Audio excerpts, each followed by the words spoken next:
Freedom to Speech Radio. Coming up today on Backchat. We get the under 8s on it now, and then, we reap the benefits in years to come.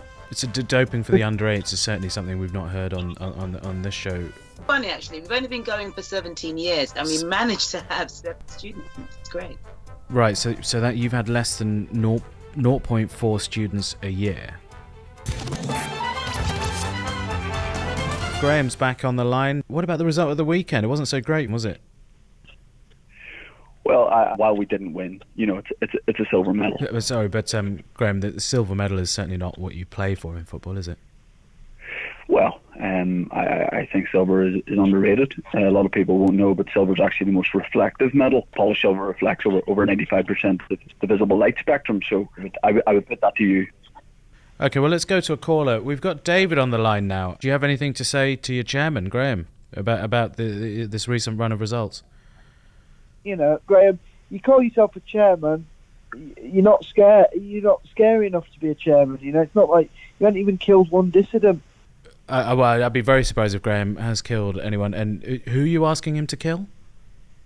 No, what I'm saying is you're not listening to me. Sorry, my apologies. What I'm saying is the structures of the great global powers, the leaders strike fear into their populations. Right, that's very... You think Graham should be more of a terrifying, overbearing chairman?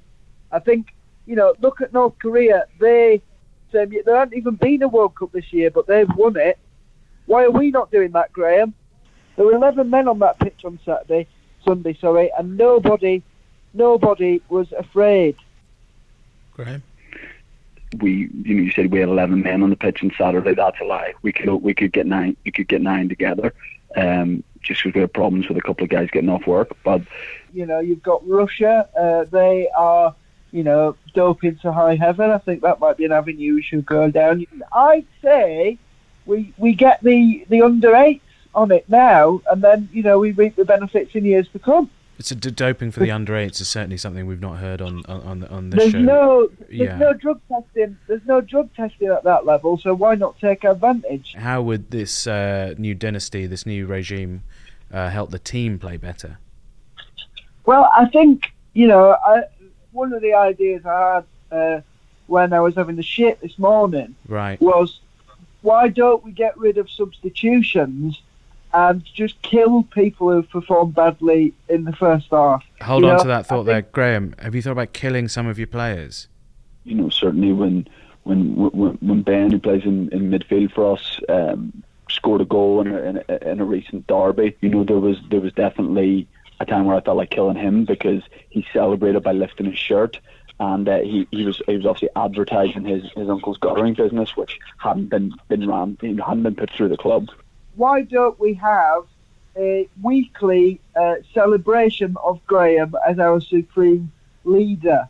There should be more iconography based around him in the halls of the club, and I think a cult of personality wouldn't be such a bad thing. It gives us all something to get behind, to rally around, something to worship. It's almost a replacement for God. Yeah. Graham, are you happy with the, you've got a total sort of weekly attendance of roughly about 250. Are you happy with that, or should it go up? I think on that one you need to read between the lines, because I'm the sort of chairman who gets to the point. I think this has given me plenty to think about, and at the same time, not a lot to ponder in the same way. On Backchat now, we have a caller, Saskia. Okay, you've got some very important information to impart to our listeners. Please, do the floor is yours. I just wanted to let it be known about the Earth. There's this rumour going around that the Earth is a sphere, and it's a circle, and it's round. And it's not the case. Saskia, someone calls up about this a lot. I mean, I don't know how many more times we can go through with it, but all right, tell me this: where are planes flying? Above us, straight. Right. Have you been to the edge of the Earth? Cool. We've all been to the seaside, right? Right. Okay. Fair enough. Why do you think people are keeping it from you that the Earth is flat? That's why I'm in the middle of my new thesis. I'm currently writing it for my students at the university. I'm currently talking about Saskia, which university is teaching that? Which university are you at?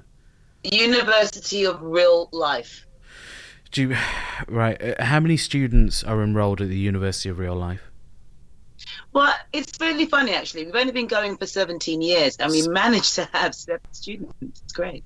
Right. So that you've had less than 0.4 students a year. 7. Saskia, if you just want to hold on the line there, we've got a caller, Joan. Apparently, you wanted to respond specifically to the flat Earth. The Earth simply isn't flat. Thank you. That's a myth. That's a fiction. It's very clearly a 3-dimensional object. It's a cuboid, right. 3-dimensional celestial. Great. Yep. Okay. But sorry. Yeah. No. I thought you were going to say that the Earth is spherical, but you've actually gone in a completely different direction. Right, Joan, are you where? Spherical? You mean like a ball? Yes, I do feel silly like for saying it, like a bouncy ball. Yeah. Do you think you'd ever find common ground? Maybe something you can both agree on or discuss even? That's something we both agree on. What I would like to say to Saskia is just take everything you know about the flat Earth and fold it. We have Jill on the line now. Jill thinks footballers should be paid even more. This should be an interesting one. I know it's not a popular opinion, but I go to dinner parties all the time, and all anybody is ever talking about is this issue, and everyone agrees with me. Footballers ought to be paid more. So who's at all these dinner parties you're going to? Me and the girls. What girls? With the other footballers' wives. Right, well, there we go. All right, thank you, Jill. Goodbye. Okay, we've got Tess on the line, just following on from our cuboid versus flat Earth debate, I suppose we could call it. Tess, what have you got to add? Oh, hiya, Ash. Thanks for having me on. I just wanted to essentially sort of put a button in the fact that everybody who's spoken so far is completely wacko. It's nonsense. It was a strange conversation, wasn't it? Yeah. A cube Earth, no, not flat either. I think most people have accepted by this point the Earth is a sphere. I mean, it's astonishing that it has to be said, isn't it? But the Earth is obviously a sphere. What I would say is often I think people are slightly... When we say spherical, what do we mean? What do we mean by spherical? Well, obviously we mean an inverted sphere, and we're all trapped inside a sort of inverted sphere, almost like there's, like a basketball, but we've crawled in the little air pump section, and we're within the rubber.